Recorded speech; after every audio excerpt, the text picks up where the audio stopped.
was interesting you talk about the opportunity to change, because I think one of the things that we've noticed in terms of clients coming to us is there are people out there who have used lockdown as a opportunity to reevaluate where they are, reevaluate what their life looks like, plan financially and in their business, and do those two elements, and move forward in a tangible way. Funny enough, we did a piece of research, we published a white paper after lockdown, because a lot of the conversations I was having with clients was about what happens next. You know, I'm reevaluating my life and I'm trying to work out where I am, and it's interesting how much of that was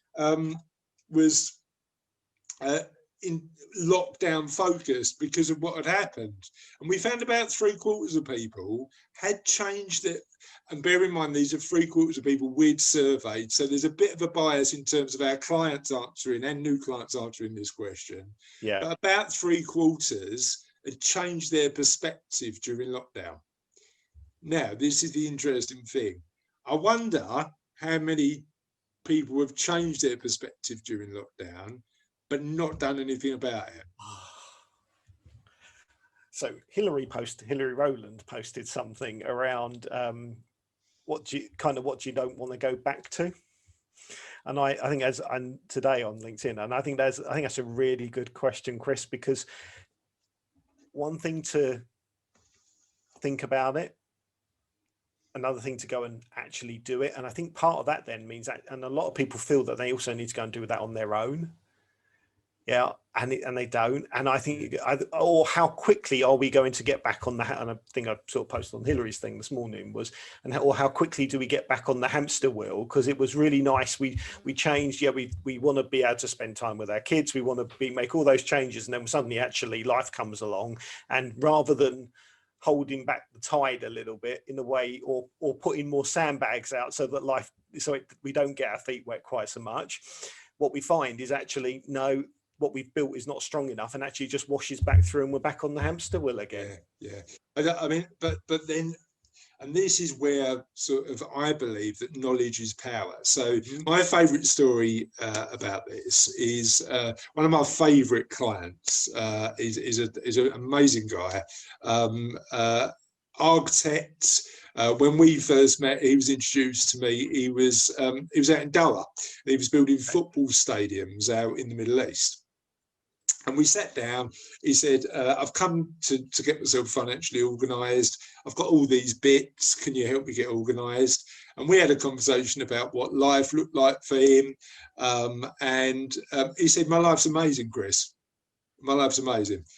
I build these amazing structures. It's interesting work.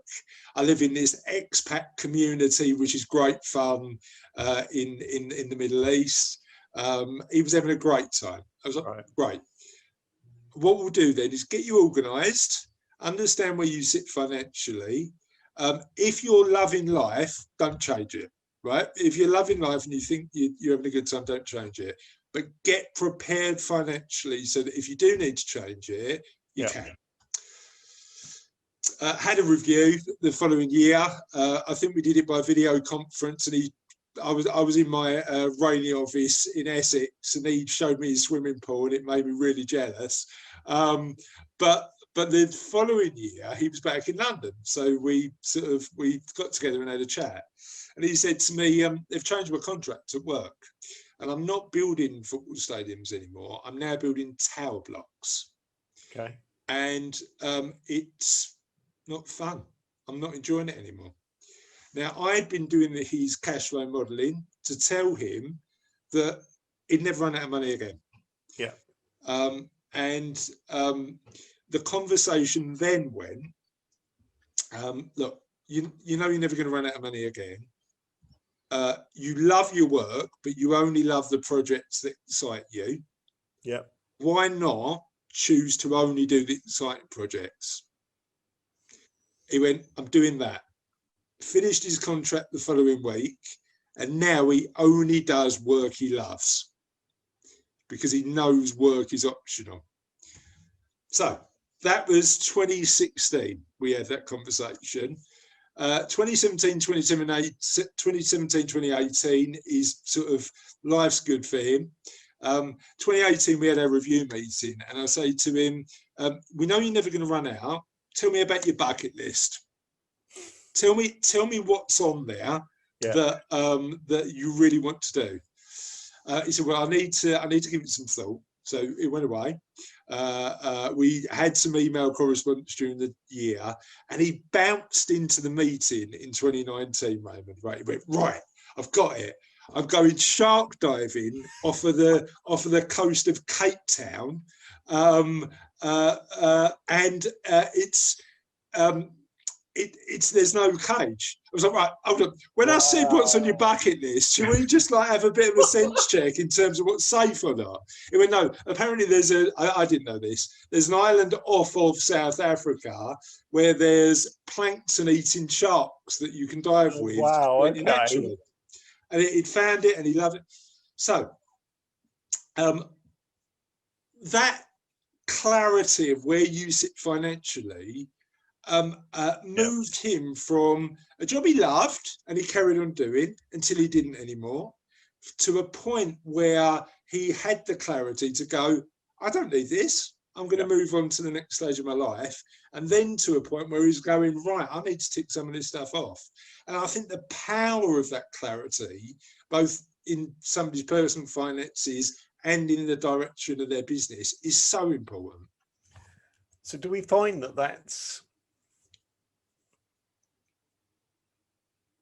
that kind of conversation happens? Do you find it happens kind of more later in life? Because one of the things I would say is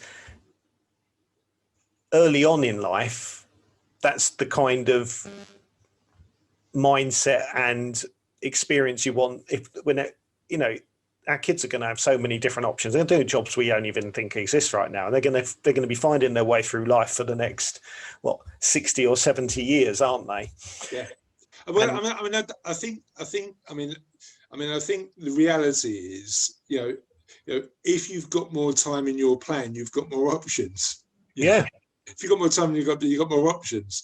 And having your own clear plan of what your life looks like. And Raymond, I love the idea of having sort of, why do we wait until the end of our lives to have this retirement thing? Yeah.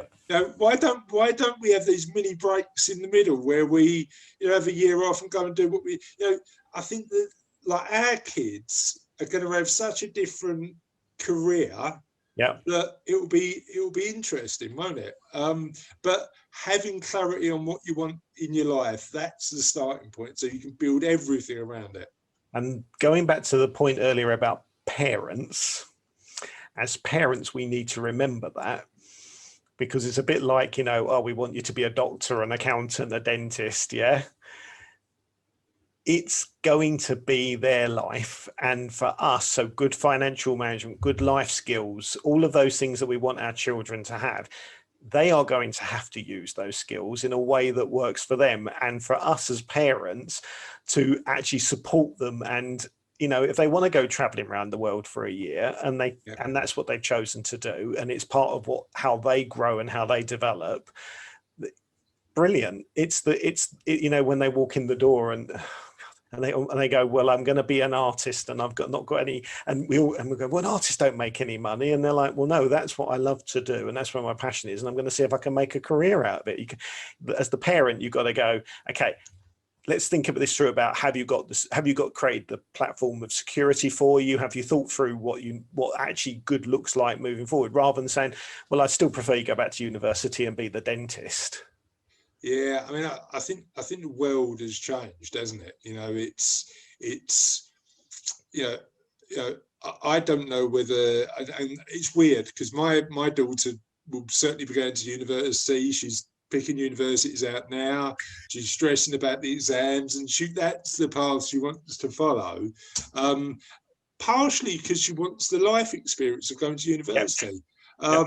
Cass is not happy, Raymond, that she's picked the other side of the country. She's going to, she wants to go to Glasgow, and we're sort of down south.